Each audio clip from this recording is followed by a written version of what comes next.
예배 자리에 나오신 동해교회 가족 성도 여러분, 주님의 이름으로 환영하고 축복합니다. 우리 시간 앞뒤 좌우 함께 인사드리겠습니다. 보고 싶었습니다. 참된 예배자가 됩시다. 할렐루야.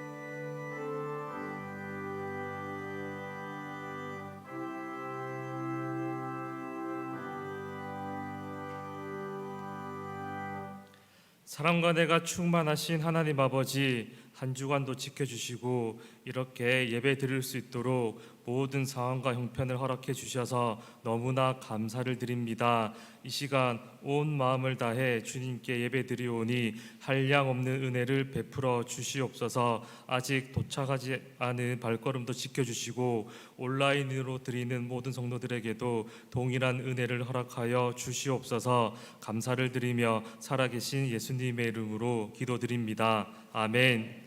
나는 전능하신 아버지 하나님, 천지의 창조주를 믿습니다. 나는 그의 유일하신 아들 우리 주 예수 그리스도를 믿습니다. 그는 성령으로 잉태되어 동정녀 마리아에게서 나시고 본디오 빌라도에게 고난을 받아 십자가에 못 박혀 죽으시고 장사된 지 사흘 만에 죽은 자 가운데서 다시 살아나셨으며 하늘에 오르시어 전능하신 아버지 하나님 우편에 앉아 계시다가 거기로부터 살아있는 자와 죽은 자를 심판하러 오십니다. 나는 성령을 믿으며 거룩한 공교회와 성도의 교제와 죄를 용서받는 것과 몸의 부활과 영생을 믿습니다. 아멘.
사랑과 긍휼하심이 한이 없으신 하나님 아버지 감사합니다. 우리의 예배를 받아 주시옵소서. 우리를 움츠러들게 하던 추위도 물러가고 봄을 지나 초록이 짙어가는 계절에 화창한 날씨를 허락하셔서 밝은 마음으로 하나님을 예배하러 모인 자녀들을 축복하여 주시고 하나님께 영광을 돌리는 이 시간 기쁨과 감사로 은혜의 잔치 자리가 되게 하여 주시옵소서. 오늘은 우리 교회의 설립 기념주일로 43년 전 이 양정 지역에 복음의 등대처럼 울산 동해재단을 세워주셔서 아버지께서 구원하시고자 하는 자녀들을 불러주시고 신앙의 불씨를 이어가게 하시며 하나님을 알지 못하는 이웃에게 복음을 전하는 일들을 맡겨주셔서 섬기며 나아오게 하심을 감사합니다. 하나님의 사랑을 받은 저희들이 앞으로도 선한 모범을 보임으로 빛과 소금의 역할을 하여 지역을 복음화하는데 더욱더 힘을 다하는 교회가 되게 하여 주시옵소서. 또 오늘은 계획주의 교회 건설을 위한 이단 경계주일이기도 합니다. 거짓 종교인들을 분별할 수 있는 바른 믿음을 가지게 하시고 깨어있는 신앙인들이 되게 하여 주시옵소서. 너희는 내게 배우고 받고 듣고 본 바를 행하면 평강의 하나님이 함께 하신다고 하신 주님, 유치부에서부터 초등부, 중고등부, 청년부에 이르기까지 믿음의 다음 세대들을 축복하여 주셔서 어릴 때부터 하나님의 말씀을 잘 배우고 순종하여 교회와 사회와 나라와 인류를 위한 능력 있는 일꾼들이 많이 세워지게 하여 주시옵소서. 마땅히 행할 길을 아이에게 가르치라. 그리하면 늙어도 그것을 떠나지 아니할 것이라 하셨는데, 가르치는 교사와 교육자들에게 열정과 성령의 능력을 덧입혀 주시고 사랑의 성품으로 잘 양육하여 하나님이 쓰시기에 귀하고 깨끗한 그릇들로 준비되게 하여 주시옵소서. 지금 세상은 눈에 보이지도 않는 작은 바이러스로 인하여 예전에 겪어보지 못한 현실을 살아가고 있습니다. 이러한 상황을 벗어나게 해달라고 부르짖기에 앞서 우리가 먼저 회개하여 하나님께서 돌이켜 주시고 회복시켜 주시는 하나님의 긍휼을 덧입게 하여 주시옵소서. 정부는 예배도 아닌 비대면 예배라는 명분을 주며 교회를 핍박해도 대다수 교회는 제대로 대응도 하지 못하는 나약한 모습을 보이고 엉터리 통계로 사회의 혼란을 교회에 뒤집어 씌워 지탄을 받고 있는 교회의 현실은 부끄럽기만 합니다. 또 정부와 여당은 자신들과 다른 생각이나 발언을 하지도 못하게 하는 전체주의와 같은 법안들을 만들어내려고 하고 있습니다.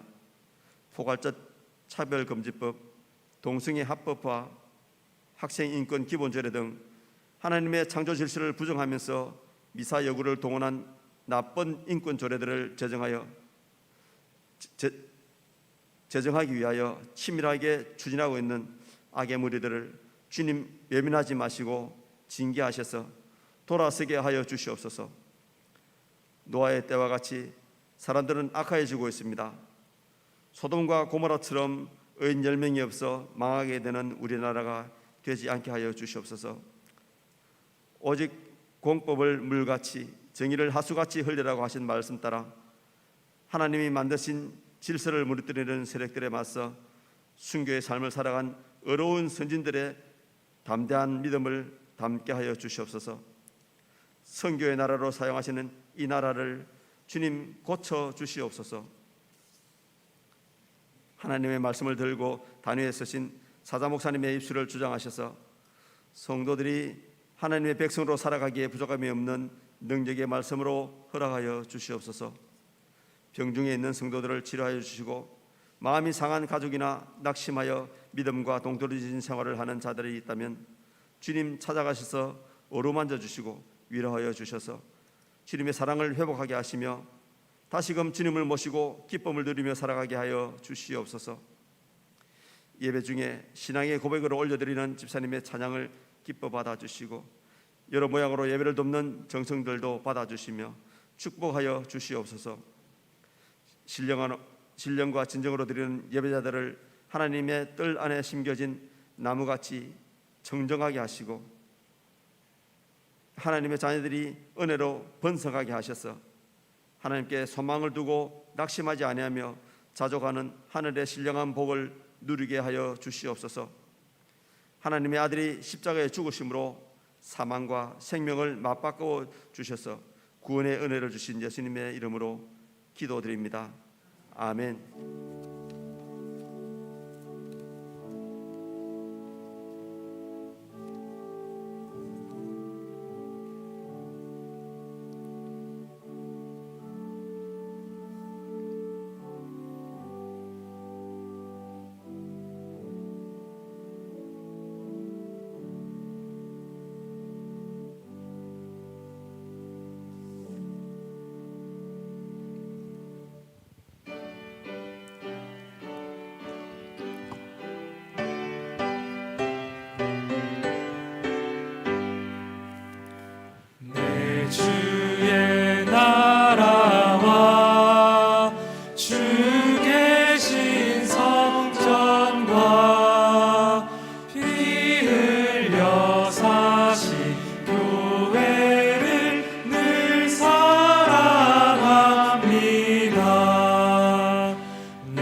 주의 교회는 천성과 같아서 눈동자같이 아끼 섬기고 하시네. 이 교회 위하여 눈물과 기도로 내 생명 다하기까지 늘 봉사합니다. 성도의 교제와 교회의 위로와 그 주와 맺은 언약을 늘 기뻐합니다. 하늘의 영광과 베푸신 은혜가 진리와 함께 영원히 시온에 넘치네. 아멘.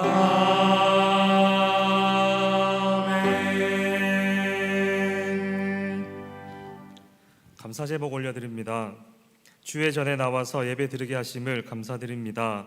항상 베풀어 주신 주님의 은혜에 감사합니다.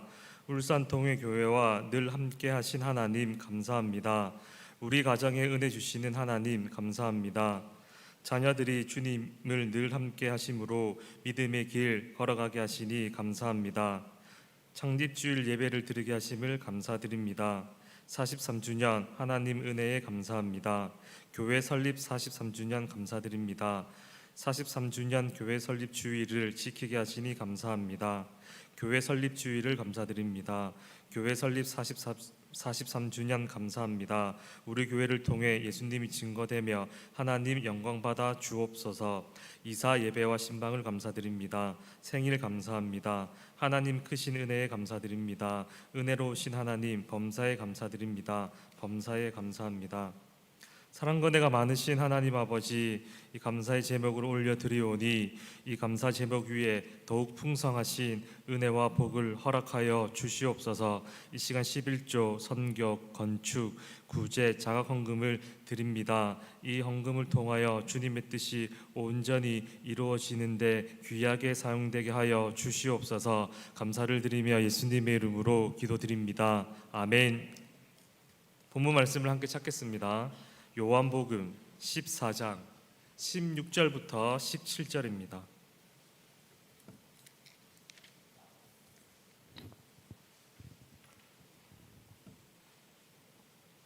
요한복음 14장 16절부터 17절입니다. 한 절씩 교독하겠습니다. 내가 아버지께 구하겠으니 그가 또 다른 보혜사를 너희에게 주사 영원토록 너희와 함께 있게 하리니 그는 진리의 영이라 세상은 능히 그를 받지 못하니 이는 그를 보지도 못하고 알지도 못함이라. 그러나 너희는 그를 아나니 그는 너희와 함께 거하시며 또 너희 속에 계시겠습니다. 아멘. 이 시간 이정현 집사님 찬양으로 영광 올려드리겠습니다.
아멘. 하나님께서 기쁘게 받으신 줄로 믿습니다. 오늘은 교회 설립주일이고 43주년을 맞았습니다. 우리 교회가 1978년도에 교회 설립이 되었는데 78년도에 교회 등록하시거나 혹은 79년도에 등록하신 분들, 우리 교회와 함께 거의 똑같은 시간들을 보내신 분들은 가슴이 오늘 같은 날 뜨거워지지 아니할까 그렇게 생각해 봅니다. 저는 우리 교회 온 지 17년이 되었는데 그래도 저도 막 가슴이 뜨거운데 그런 분들은 얼마나 뜨거울까요? 한 걸음 더 나아가 우리 교회에서 3대가 할아버지, 자식, 손자, 손녀 신앙생활하고 함께 주일날 만나면 얼마나 감격스러울까요? 오늘 이 기쁘고 감격스러운 날 하나님 앞에 예배할 때 또 우리에게 주신 하나님 사명을 기억하면서 하나님 주신 은혜를 충만히 누리는 귀한 시간 되시기를 주님의 이름으로 축복합니다. 제가 외칠 때 여러분이 한번 좀 따라했으면 좋겠어요. 제가 스크린에 나와 있는 현수막에 나와 있는 약속의 말씀을 굳게 붙들라 그러면 여러분이 그 밑에 있는 말씀을 읽도록 하겠습니다. 약속의 말씀을 굳게 붙들라.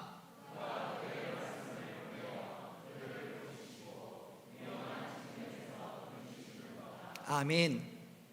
하나님은 말씀을 통해서 우리를 고치시고 위기를 이기게 하시고 은혜를 베푸시는데 오늘 시간 말씀을 통해 그런 귀한 은혜를 누리시는 우리 모두가 되기를 주님의 이름으로 축복합니다.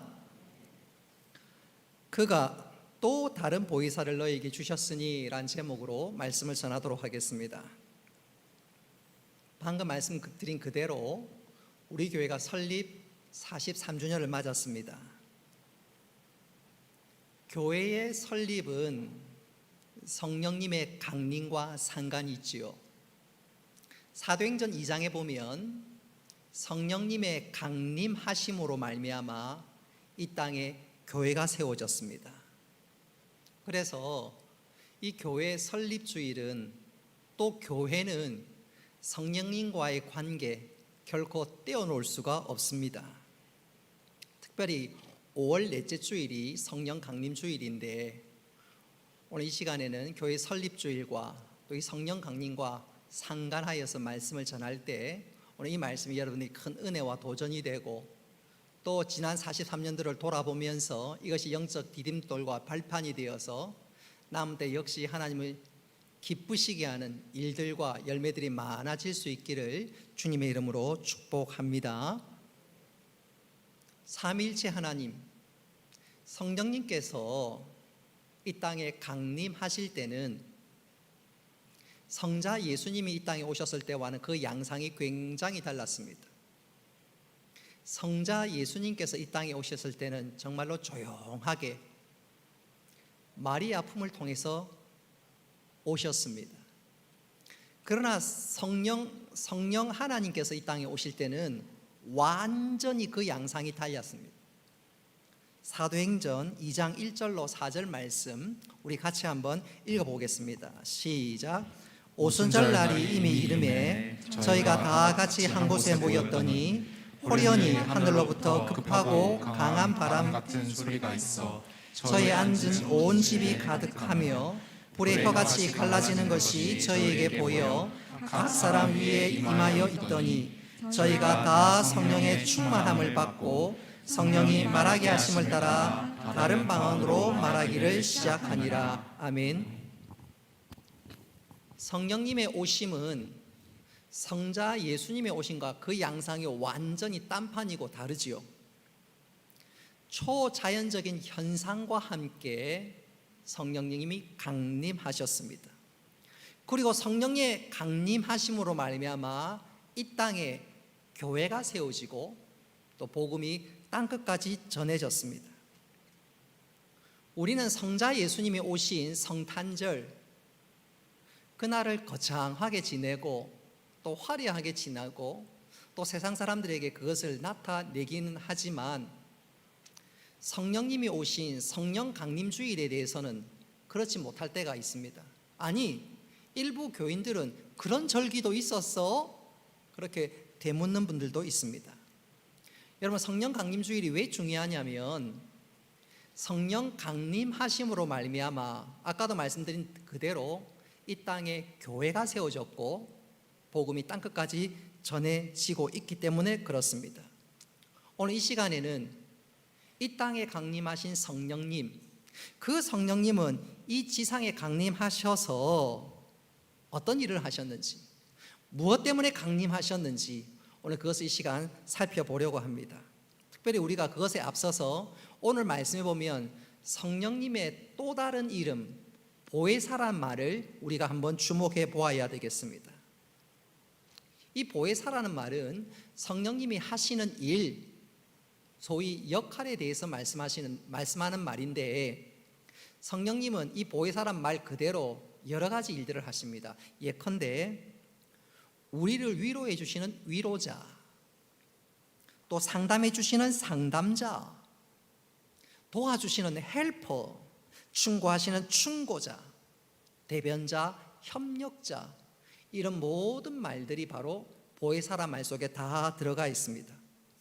근데 생각해 보면 이런 모든 일들은 우리 예수님께서 이 땅에 계실 때 친히 하셨던 일입니다. 그래서 성경학자들은 예수님의 또 다른 별명을 제1의 보혜사다, 첫 번째 보혜사다, 그런 말을 하였고, 또 그랬기에 오늘 이거 말씀해 보면 성령님을 가리켜서 또 다른 보혜사다, 그렇게 하고 있는 것이지요. 자, 오늘 이 시간은 성령님께 하시는 일들이 많고 중요한 역할들이 많이 있지만 오늘은 그 성령님의 일들 가운데 가장 핵심적인 세 가지를 여러분들에게 소개하면서 오늘 이 시간 성령님을 사모하고, 그래서 우리 각자가 성령이 충만할 뿐만 아니라 우리 교회도 성령이 충만하여서 하나님의 기쁨이 되고 하나님의 뜻을 이루는 우리 개인과 교회가 될 수 있기를 바랍니다. 자, 그렇다면 성령님이 하시는 핵심적인 사역 세 가지는 과연 무엇일까요? 첫째로 성령님이 하시는 일은 우리로 하여금, 한번 따라하겠습니다. 진리의 말씀을 깨닫게 하십니다.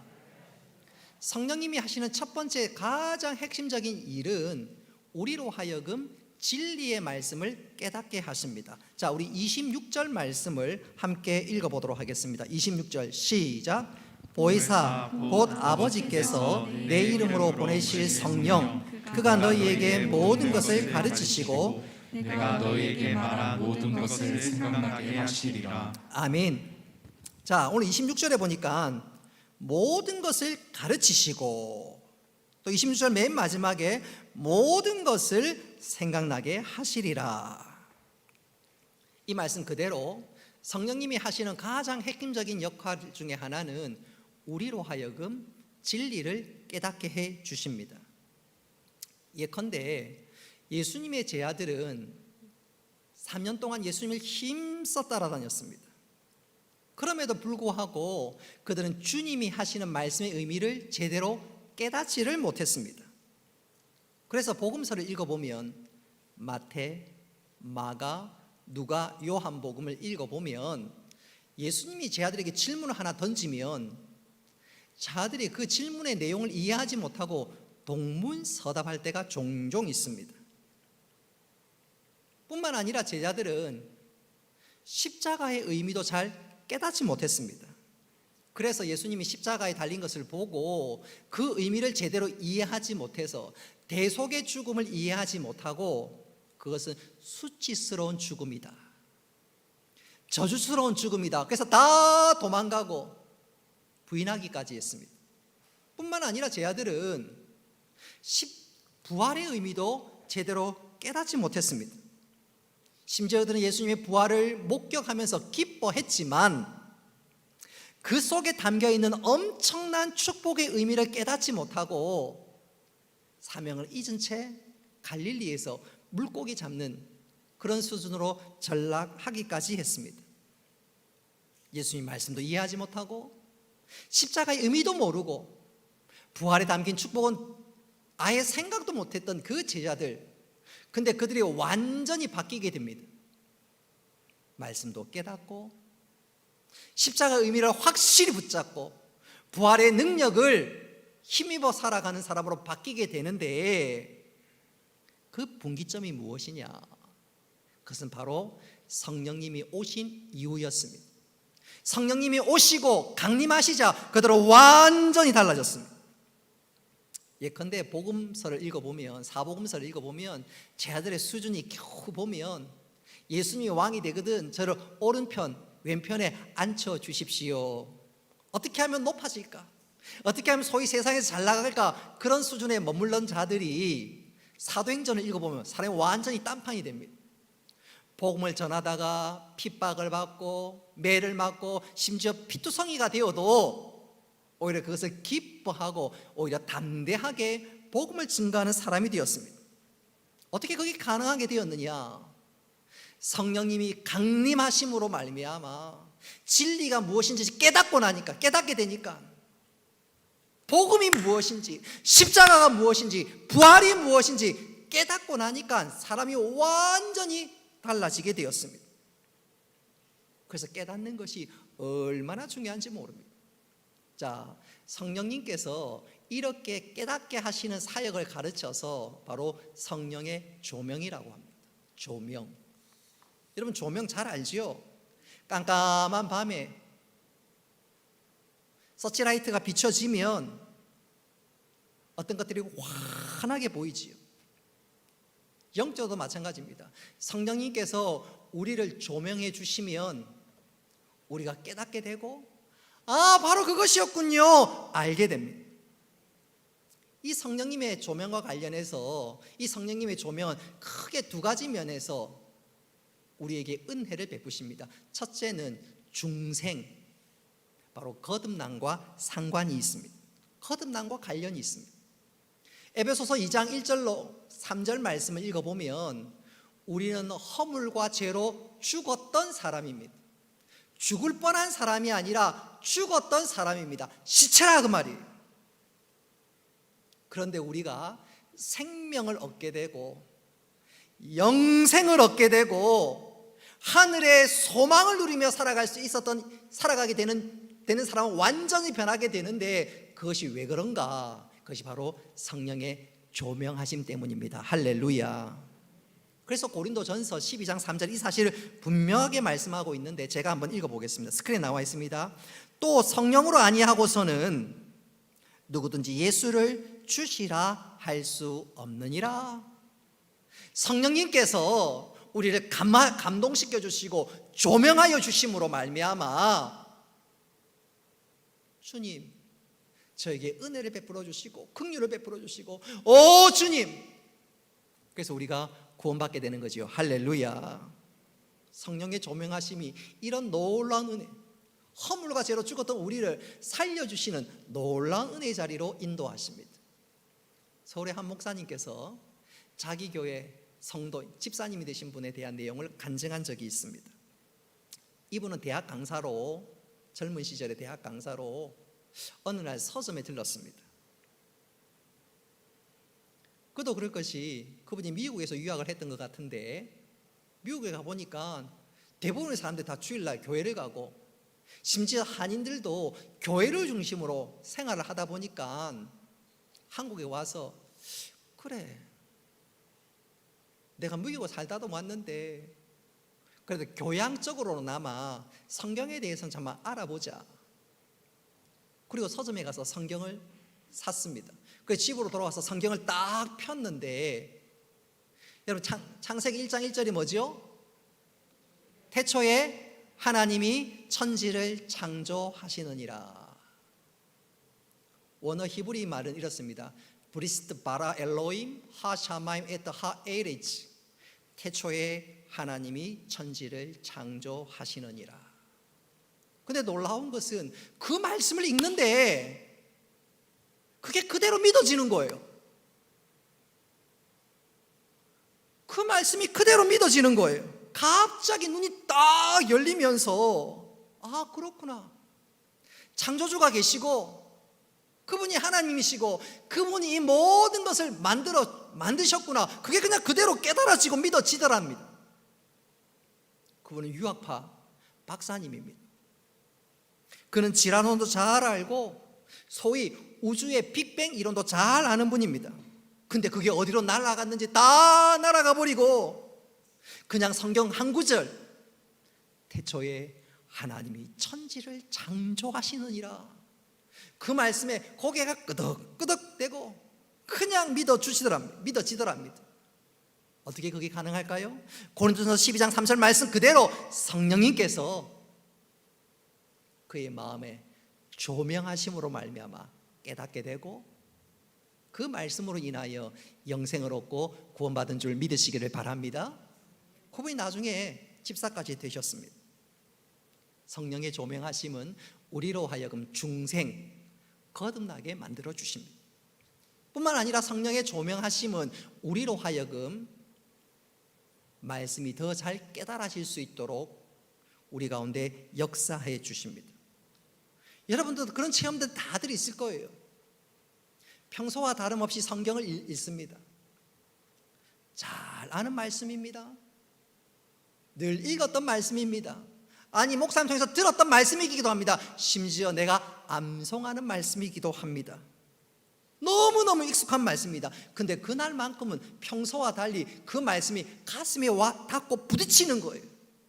그리고 가슴이 뜨거워지는 그런 은혜를 체험한 경험들이 여러분 가운데 적지 않아 계실 거예요. 마치 누가복음 24장에 보면 엠마오 도상으로 가는 두 제자, 쓸쓸하고 어깨가 축 늘어지고 낙심했던 그 제자들이 엠마오로 가던 도중에 한 사람이 옆에 다가옴을 느꼈습니다. 예수님이지만 예수님인 줄은 몰랐어요. 근데 그 예수님께서 성경을 풀어주십니다. 근데 그 말씀을 듣는데 가슴이 뜨거워졌습니다. 그리고 예수님이 우리 위해 구원의 반석이 되신다는 사실을 그들이 깨닫고 결국 예루살렘으로 다시 돌아가는 거지. 그렇게 성령님은 우리로 하여금 말씀을 깨닫게 해주시고 우리의 가슴을 뜨겁게 하게 해주십니다. 여러분, 한번 가슴이 뜨거워지면 은혜 받으면 어떻게 합니까? 그 자리에서 그냥 꽁꽁 가슴에 닫아들고 그냥 그렇게 사는가요? 그렇지 않지요. 만나는 사람마다 내가 이런 은혜 받았습니다. 주님 너무너무 좋습니다. 주님 얼마나 귀하신 분이지요. 나도 모르게 막 입에서 막 자랑이 터져 나오지요. 예수님을 나누고 싶은 마음이 막 생기지요. 성령의 조명하시는 은혜를 경험하면 그렇습니다. 그리고 그 은혜를 한번 받고 나면 아무리 힘든 시절을 살아도 그 믿음으로 말미암아 어떤 일들도 넉넉하게 이기게 되는 줄 믿으시기를 바랍니다. 그래서 성령의 조명하심을 깨닫고 나면 더 성령의 조명하심을 사모하고 간절히 기다리죠. 자, 오늘 다시 한번 현수막 보십시오. 하나님께서 우리에게 말씀을 주십니다. 말씀을 보내십니다. 그리고 그 말씀을 통해서 우리를 조명해 주시고 깨닫게 하시면 그 말씀이 우리를 고치시고 우리를 위험한 지경에서 건져주신 줄 믿으시기를 바랍니다. 성령님 우리에게 조명하시는 역사지요.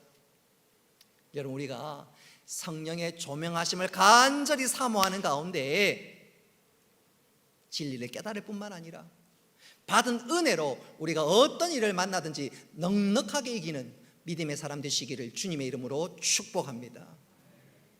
성령의 조명하심, 그것이 성령님이 하시는 첫 번째 역할이지요. 진리를 깨닫게 하신. 자, 두 번째 성령님의 역할은 무엇이냐 하면 한번 따라합니다. 우리로 하여금 거룩한 삶을 살게 하십니다. 갈라디아서 5장 22절 말씀에 보면 성령의 9가지 열매가 나옵니다. 여러분, 그 성령의 9가지 열매 다 기억하고 계신가요? 우리 주일학교 교사들 성령의 9가지 다 기억하고 계신가요? 자, 갈라디아서 5장 22절 한번 띄워주십시오.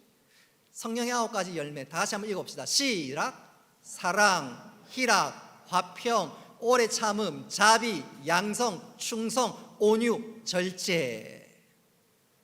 맨 마지막이 뭡니까? 절제. 그래서 예수 믿고 성숙한 사람이 되면 절제할 줄 알아야 합니다. 어쨌든 이 성령의 9가지 열매를 다 끌어모으면 결국 예수님이십니다. 무슨 말이냐면 성령님은 우리로 하여금 우리 안에서 역사하고 열매 맺게 하심으로 말미암아 우리로 하여금 예수님을 담도록 인도해 주십니다. 할렐루야. 그래서 우리가 예수님을 닮아야 하겠는데 그러게 하기 위해서는 우리가 어떻게 해야 돼요? 내 생각, 내 경험, 내 모든 것 내리고 성령님께 맡겨야 합니다. 할렐루야. 저는 이것을 이렇게 한번 표현해 보고 싶어요. 제가 초등학교 4학년 때 그 교과 과목 중에 하나 서예가 있었습니다. 서예. 혹시 여러분 그런 경험 있나요? 서예를 어떻게 쓰냐면 큰 도화지 같은 데다가 도화지 같은 게 몇 장 있어요. 그리고 그 도화지를 비닐로 이렇게 담습니다. 그러면 그 위에다가 습자지를 올려놓고 붓을 들어서 인쇄된 글씨를 따라 글씨를 쓰는 거예요. 그러면 처음 서예를 하니까 대부분 글씨가 형편이 없습니다. 그런데 욕심이 있는 친구들은 그 글씨를 예쁘게 쓰게 하기 위해서 저처럼 말이에요. 예를 들면 우자 같으면 동그라미 하나 그리고 옆으로 긋고 밑으로 내려야지요. 그래야 붓글씨가 안 됩니까? 그죠? 신명수 집사님 그렇지요? 우리 가운데 하여튼 붓글씨 굉장히 잘 쓰시죠. 근데 저는 그렇게 안 썼어요. 저는 예쁘게 글씨 쓰기 위해서 동그라미를 색칠했습니다. 붓으로. 옆으로 간다 색칠했어요. 또 내려간다 색칠했어요. 한 번에 안 끊고 조금씩. 그래서 보면요 글자가 정말 예쁩니다. 근데 자세히 보면요 몇 번 소위 개칠을 했는지. 선생님께서 그런 저희 꼬락서니를 보고 아유 저래서는 안 되겠는데 선생님 굉장히 저를 보고 답답했는지 선생님께서 진성아 이리 와봐 그러면서 선생님이 제 손을 잡으시더라고요. 그래서 손에 힘을 뺐습니다. 그리고 선생님이 제 손을 꽉 붙잡고 글씨를 쓰는데 제가 기적을 체험했습니다. 이 똥손에서 한석봉 저리 가라 할 만큼 명필이 나오는 게 아니겠어요? 그도 그럴 것이 저 담임 선생님이 4학년 때 선생님이 학교에서 표창장을 주면 그 모든 글씨를 쓰는 분이 우리 선생님이셨거든요. 얼마나 잘 쓰겠습니까? 그분이 제 손을 잡고 붓글씨를 쓰는데 제가 깜짝 놀랐습니다. 저는 죽었다 깨어나도 안 되는데 선생님이 제 손을 딱 붙잡고 야 힘 빼! 처음에 힘이 꽉 줬고 힘 뺐어요. 그자 선생님이 붙잡고 이리저리 쓰는데요 소위 말 기절초풍할 만큼 깜짝 놀랐습니다. 영적으로도 마찬가지입니다. 거룩의 대가이신 성령님께 내 모든 것들을 맡길 때 내 의지, 내 생각, 내 경험 다 내리고 맡길 때 여러분 내 삶에서 나도 모르게 예수의 향기가 나타나는 줄 믿으시기를 바랍니다. 그것은 내 힘으로 되는 게 아닙니다. 성령님께서 그렇게 만들어 주십니다. 우리가 그것을 머리로는 잘 알면서 그렇게 하지 못할 때가 얼마나 많은지요. 내 욕심대로 행할 때가 얼마나 많은지요. 성경에 그런 대표적인 사람을 꼽으라면 꾀가 많았던 야곱이다 그렇게 말씀드릴 수 있겠습니다. 여러분 이 야곱은 꾀를 부려서 소위 잔머리를 굴려서 형으로부터 장자권을 빼앗습니다. 심지어 그의 아버지 이삭을 속여서 아버지의 축복권을 형으로부터 완전히 빼앗아 옵니다. 쌍둥이 형에게 갈 그 축복권을 그 축복을 자기가 다 빼앗아 버립니다. 그러니 쌍둥이 형 에서가 얼마나 화가 났겠습니까? 지난번은 나를 속이더니 그래서 장자권을 뺐더니 이번에는 아버지를 속여서 축복금도 빼앗어 가만히 둘 수 없다. 내가 이 녀석 버르장머리를 고쳐야지. 아니 죽이고 말 거야. 이를 부득부득 갈았습니다. 그러니 야곱이 집에 있다가는 잘못했다가는 맞아 죽을 상황이 생기고 만 것입니다. 그러자 그가 엄마의 도움으로 그의 외삼촌 라반이 있는 밧단 아람으로 떠나게 됩니다. 그리고 약 20여 년이 지난 다음 이 야곱은 다시 고향으로 돌아오게 됩니다. 하나님께서 야곱에게 나타나셔서 고향으로 돌아가라. 나를 만났던 베델로 돌아오라. 그래서 야곱이 돌아오게 되는데 하지만 야곱 한 마음 깊은 곳에서는 부담이 있습니다. 아직 형 에서가 노를 풀지 않았을 것인데, 그래서 우리가 잘 알고 있는 것처럼 이 야곱이 야복나루 강가에서 간절히 기도하게 되는 것이죠. 그런 가운데 그의 이름이 야곱에서 이스라엘로 이름이 바뀌게 됩니다. 어쨌든 하나님 특별한 은혜를 베푸셔서 이 에서의 마음이 녹아지게 되고 쌍둥이형 에서가 야곱을 받아들이게 됩니다. 자, 그렇다면 하나님께서 모든 것 역사하시는 거 경험하고 그 모든 것을 돌이켜 주시니까 야곱이 감사해서 하나님께서 말씀하신 그대로 베델로 돌아와야 되겠지요. 그런데 야곱은 그러지 않았습니다. 그가 잠시 머물고 있던 이 세겜 땅 얼마나 좋은지 모릅니다. 얼마나 좋은지 몰라요.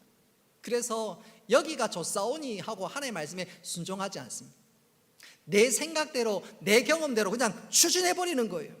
그렇게 불순종하다가 그가 큰 일을 당합니다. 그 세겜에서 그의 사랑하는 딸 디나가 강간을 당했을 뿐만 아니라 그 일에 오빠들이 복수한다고 해서 세겜 부족 사람들을 다 죽이고 맙니다. 자, 그러니까 세겜 주위에 있는 다른 부족 사람들이 저 녀석들 가만히 둘 수 없어. 그래서 이 야곱과 그의 가족을 죽이려고 힘을 모으기 시작합니다. 그러니 야곱이 깜짝 놀랐어. 아이고, 우리 이제 진짜 다 죽었다. 다 죽었다. 야곱이 할 수 있는 게 뭡니까? 죽거나 사나 하나님 매달리는 것이죠. 그때 하나님께서 베델로 올라오면 내가 책임져 주시겠다 약속하시고 말씀해 주십니다. 자, 우리 그 내용을 창세기 35장 3절로 5절 말씀 우리 같이 한번 읽어보도록 하겠습니다. 시작. 우리가 일어나 베델로 올라가자. 내 환난 날에 내게 응답하시며 내가 가는 길에서 나와 함께 하신 하나님께 내가 거기서 제단을 쌓으려 하노라 하매 그들이 자기 손에 있는 모든 이방 신상들과 자기에게 있는 기고리들을 야곱에게 주는지라. 야곱이 그것들을 세겜 근처 쌍수리 나무 아래 묻고 그들이 떠났으나 하나님이 그 사면 고울들로 크게 두려워하게 하셨으므로 야곱의 아들들을 추격하는 자가 없었더라. 아멘. 자, 하나님께서 야곱을 지켜주셨습니다. 할렐루야. 말씀에 순종하니까 하나님께서 지켜주시고 책임져 주신 것이지요. 그렇습니다. 여러분, 우리가 하나님의 말씀 순종할 때 하나님께서 우리를 향한 놀라운 예비하신 은혜가 있은 줄 믿으시기를 바랍니다. 오늘 보십시오.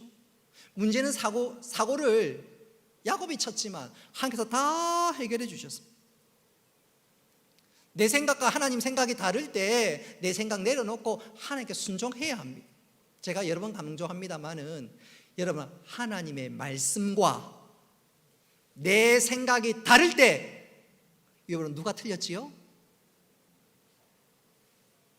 왜 대답이 없어요? 하나님의 말씀과 내 생각이 다를 때 누가 틀렸습니까?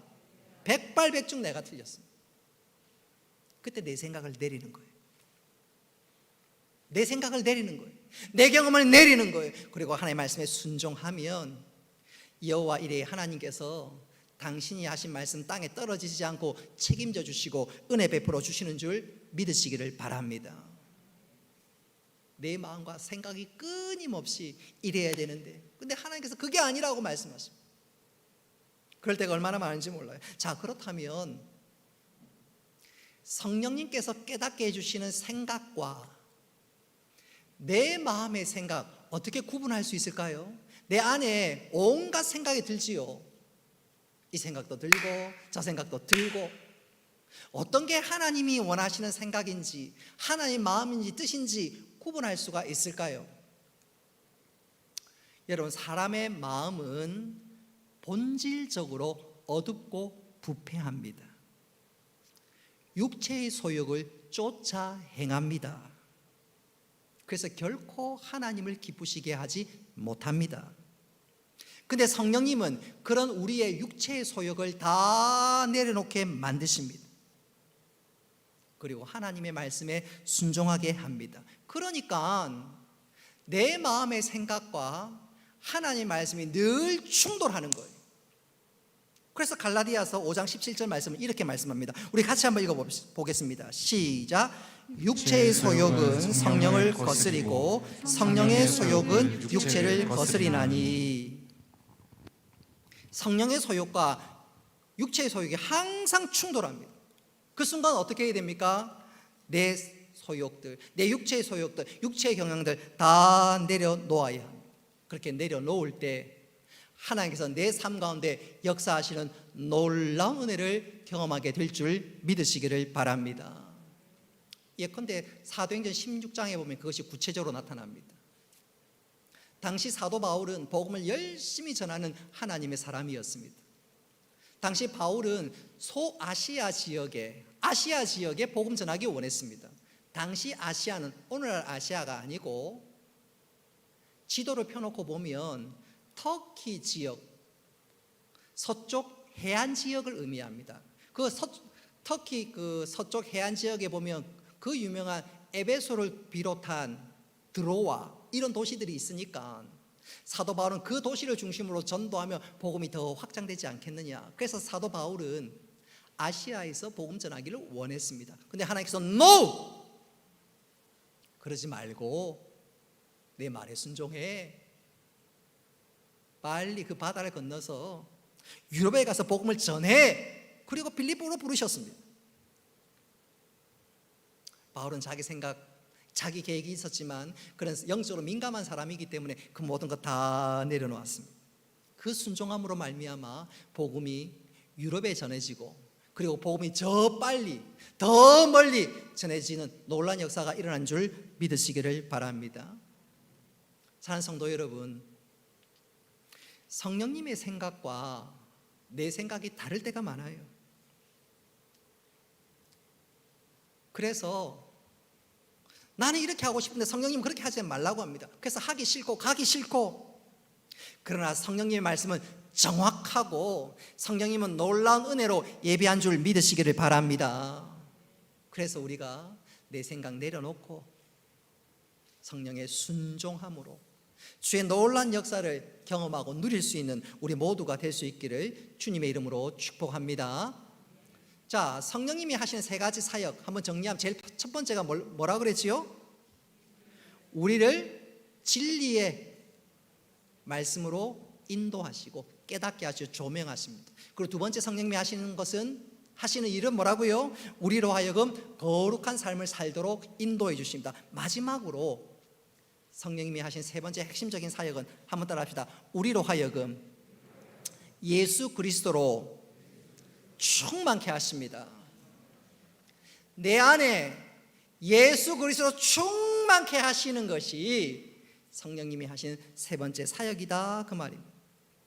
우리 사도행전 4장 31절 말씀 우리 같이 한번 읽어보겠습니다. 사도행전 4장 31절 시작. 빌기를 다하매 모인 곳이 진동하더니 우리가 다 성령이 충만하여 담대히 하나님의 말씀을 전하니라. 아멘.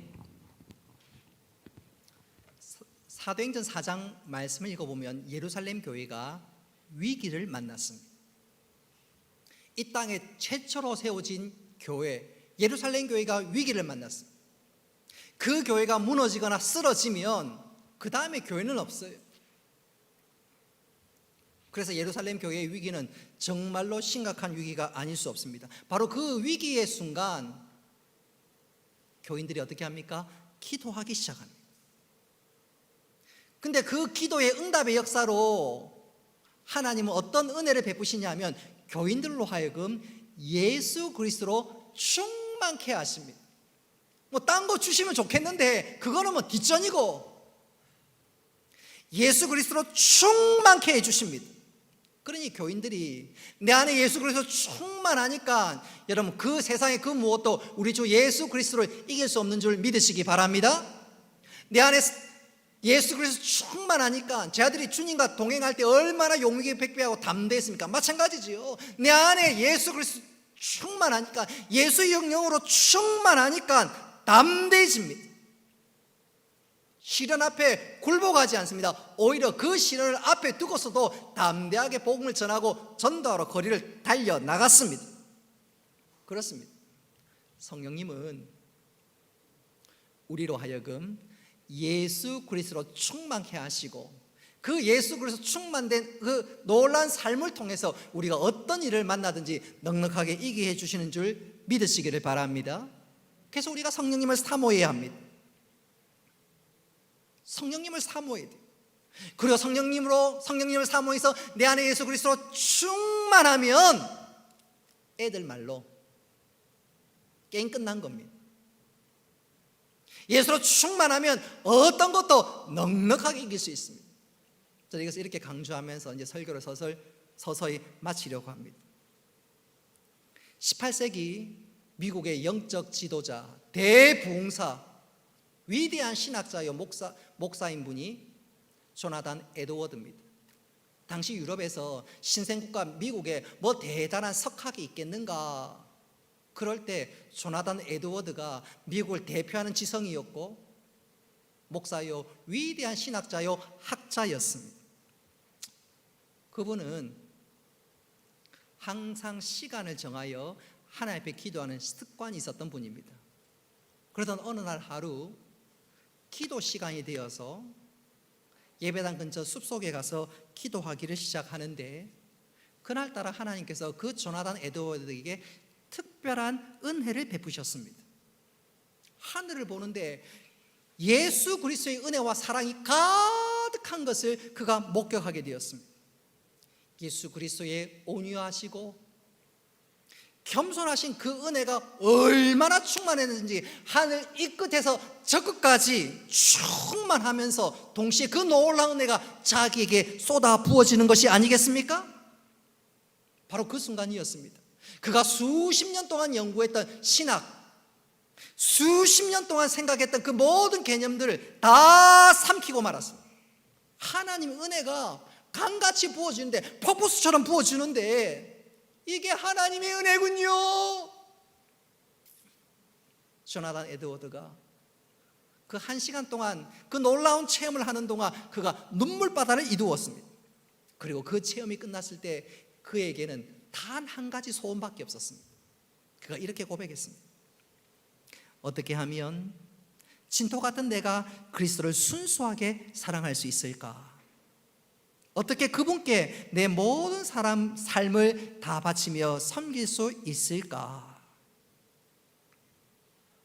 그 놀라운 체험은 그가 평생 경험했던, 공부했던, 연구했던 그 모든 신학적인 개념을 다 삼키고 오히려 그 한 번의 영적인 직관이 더 놀라운 은혜를 경험하게 했습니다.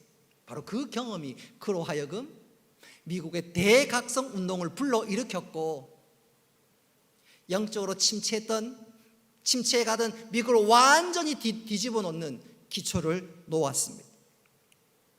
사랑하는 성도 여러분, 우리가 책이나 경건서적을 통해서 아는 것, 그거 이성적인 자각이라 그러지요. 지각이라 그러지요. 그 머리로 아는 것입니다. 그런데 그게 아니고 정말 하나님께서 나에게 은혜를 쏟아 부어주시는 소위 영적인 직관이란 게 있습니다. 예컨대 지금 우리 큰아들이 맨 앞에 앉아 있는데 우리 아들이 6살, 5살 요럴 때 그때가 사실 이쁘잖아요. 그렇지 않습니까? 그렇지요? 반응이 없어요. 아이가 유치원 마치고 돌아오면 이러면 너무너무 이쁘잖아요. 그럼 제가요 아이를 다 끈안고 큰아들 안고 뽀뽀를 합니다. 특히 저녁쯤 되면 여기 아직 수염이 좀 자라서 좀 까칠까칠하잖아요. 그걸요 피부에 뿌면 애가 아파 죽을 지경입니다. 그럼 우리 집 사람은 좀 하지 말라고 야단법석입니다. 그러면 애가요 아파가지고요 낑낑거립니다. 그런데요 그 표정을 보면요 아파하면서도 이야 행복한 표정을 짓습니다. 아빠가 진짜 나를 사랑하는구나. 그때는 뭘로 설명할 수 없습니다. 설명할 필요도 없지요. 아이가 머리로 그동안 아빠가 나를 사랑하는 걸 아는데 그 순간만큼은 딱 직관적으로 아는 거예요. 직관적으로. 아빠가 널 사랑해. 지난주 토요일 날 햄버거 사준 거 기억하지? 지난주 교촌치킨 사준 거 기억하지? 그 전날 도미노 피자 기억하지? 말할 필요 없어요. 안아주고 으스러지게 껴안고 그럼 아이가 직관적으로 합니다. 여러분 우리도 그럴 때가 있습니다. 하나님께 특별한 은혜를 부어주실 때가 있습니다. 찬송을 하다가 갑자기 눈물이 터집니다. 말씀을 듣는데 내 심령이 녹아납니다. 그리고 예배가 마쳤는데 하나님께서 부어주신 그 은혜 때문에 꼼짝달싹 못하고 그저 흐느끼고만 있습니다. 여러분 그런 경험 없나요? 그런 경험 한 번쯤은 다 있을 줄로 믿습니다. 미국의 무디 목사님도 그랬습니다. 하나님의 은혜가 그에게 쏟아 부어주시는데 이 무디 목사님이 너무너무 그 은혜와 사랑이 대단해서 숨이 막힐 지경입니다. 그래서 하나님 그만 좀 하세요. 제가 숨 막혀 죽겠습니다. 얼마나 하나님의 은혜가 쏟아 부어졌는지. 그리고 그 순간을 회상하면서 그는 이렇게 고백했습니다. 이전으로 돌아가고픈 마음이 죽어도 없었다. 지구의 절반을 준다고 해도 이전 세상은 한낱 저울 위에 놓여있는 먼지와 같다. 여러분 하나님의 사랑이 부어지는 순간은 그런 줄 믿으시기를 바랍니다. 하나님 나를 너무너무 사랑하는구나. 여러분 그때는 의심도 필요 없습니다. 교리도 신학도 중요하지 않습니다. 주님의 사랑에 그저 할 말을 잊을 따름입니다. 신학자들은 그런 특별한 체험을 가르쳐서 성령 세례다 혹은 성령 충만이다, 어떤 사람은 제2의 체험이다, 그런 얘기를 하는데 그런 명칭이 중요한 것이 아닙니다. 성령님께서 때때로 우리에게 그런 은혜를 주신다는 사실이 중요합니다. 할렐루야. 왜 그럴까요? 우리를 알고 예수 그리스도 충만케 하시고 그렇게 충만할 때 우리가 하나님의 도구가 되어서 하나님의 손과 발이 되어서 하나님 일을 할 수 있기 때문입니다. 할렐루야. 그래서 우리가 성령 충만을 사모해야 합니다. 우리 각 개인이 성령 충만하지 않으면 깨달음도 없고 거룩도 없고 능력도 없습니다. 교회가 성령 충만하지 않으면 빈껍데기에 불과합니다. 말은 살아있다고 하지만 죽은 교회와 방불합니다. 여러분 우리 개인이 또 우리 교회가 성령 충만하여서 예수로 충만하여서 어떤 일들을 당하든지 넉넉하게 이기며 하나님의 기쁨이 되며 주의 뜻을 잘 감당할 수 있기를 주님의 이름으로 축복합니다. 말씀을 맺도록 하겠습니다. 오늘은 교회 설립 43주년입니다. 이런 교회 설립은 성령의 강림하심으로 말미암아 이 땅에 이루어졌습니다. 그래서 교회는 또 우리 개인은 그 성령님을 사모해야 하겠습니다. 우리가 성령님을 사모할 때 성령 우리를 진리의 말씀으로 인도하시고 우리를 거룩하게 하시고 그리고 우리가 예수 그리스도로 충만케 하셔서 어떤 일을 만나든지 승리하고 넉넉하게 이기게 만들어 주십니다. 자, 우리 모두 또 우리 교회가 성령 충만함으로 하나님의 기쁨이 되고 축복의 통로로 살아갈 수 있는 우리 모두가 될 수 있기를 주님의 이름으로 축복합니다. 말씀을 기억하면서 우리 함께 찬송하겠습니다. 우리 박수 치면서 힘차게 찬송합니다.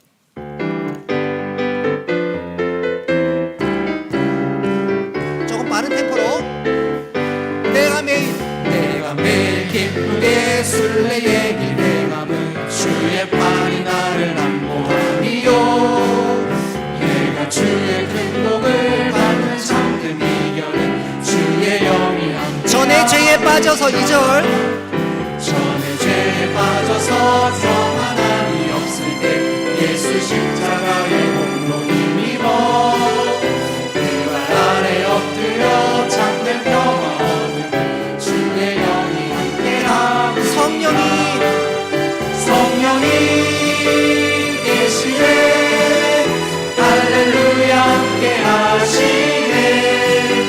좋은 길을 걸으며 만나 기뻐하는 주의 영이 함께함. 나와 동행하시고 모든 염려하시니 나는 숲의 새와 같이 기쁘다. 내가 기쁨함으로 주의 뜻을 행하는 주의 영이 함께함. 세상 모든 욕망과 나의 모든 정욕을 십자가에 이미 못을 박았네. 모든 밤이 지나고 무거운 짐 벗으니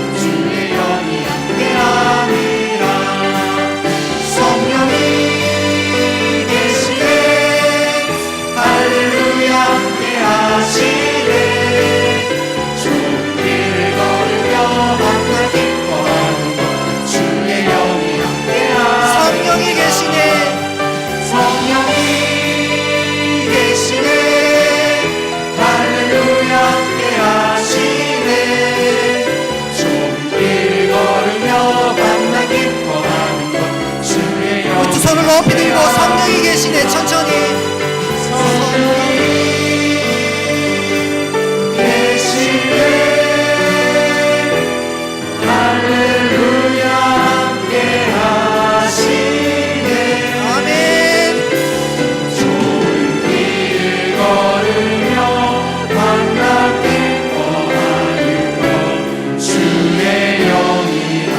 마지막으로 성령이 계시네. 간절함으로.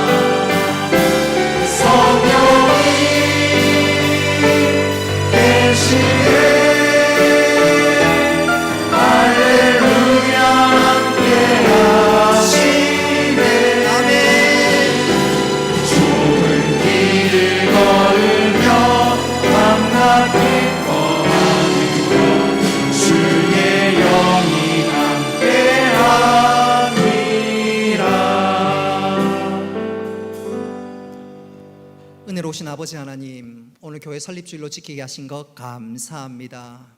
우리 교회는 성령 충만한 교회가 되어서 하나님을 기쁘시게 하며 주의 뜻을 이루는 귀한 교회가 되게 하여 주옵소서. 우리 각자도 성령 충만하여서 예수님을 닮아가며 어떤 것도 넉넉하게 이기며 하나님 기대하시는 일들을 잘 이루어갈 수 있도록 주여 도와 주옵소서. 하나님, 우리 교회 설립주일을 하나의 절기로 지키는 것이 아니라 지난 43년을 감사하며 이것을 발판으로 디딤돌 삼아 더 귀한 일들을 잘 감당해 나가는 저희들 다 되게 하여 주옵소서. 그래서 시간이 흘러갈수록 더 많은 감사의 열매를 올리며 하나님의 기쁨이 되는 우리 개인과 교회가 되게 하여 주옵소서. 감사드리며 예수님의 이름으로 기도드리옵나이다. 아멘.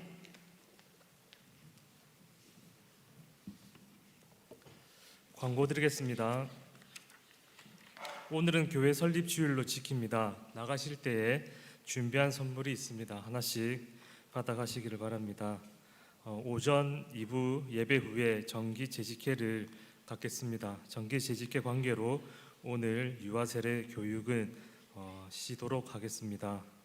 6월 14일 오전 11시 월요일입니다. 본 교회당에서 여전도회 연합회 순회 예배를 드리게 됩니다. 그리고 계속해서 성경 읽기 중에 있습니다. 총 196도 하였고 이번 주에 전해 듣게 되었는데 너무 겸손하셔서 읽고 보고를 안 해주신 분들이 꽤 있다라고 들었는데 또 함께 나눌 때 또 은혜가 되고 또 동기부여도 되니까 읽으신 분들은 사무실이나 또 이렇게 각 기관장들에게 보고해 주시면 합견해서 함께 은혜도 나누고 서로 격려하고 그렇게 하도록 하겠습니다. 교우 소식입니다. 김영환 A 집사님 울산시티병원에 입원 중에 있습니다.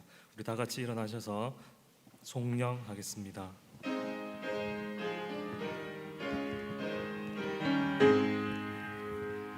만복의 근원 하나님, 온 백성 찬송 드리고 저 천사여 찬송하세.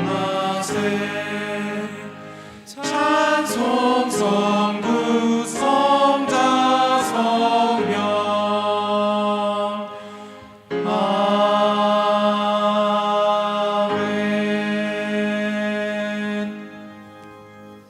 이제는 주 예수 그리스도의 은혜와 하나님 아버지의 크신 사랑과 성령님의 교통하심과 위로하심과 복 내려주심이 사랑하는 주의 백성들과 군에 나가 있는 청년들과 학업을 따라 직장을 따라 또 여러 번에 흩어져 있는 모든 믿음의 식구들 머리 위에 영원토록 함께 있을지어다. 아멘.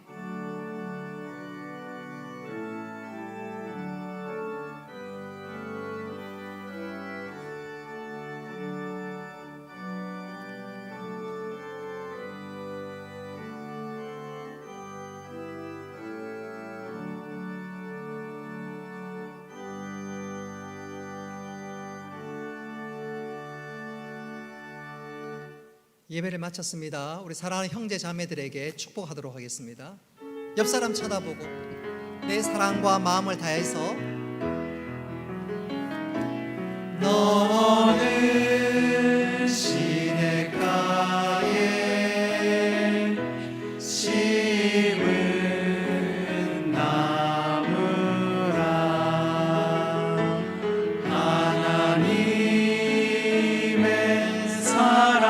앞뒤 좌우로 믿음 우리네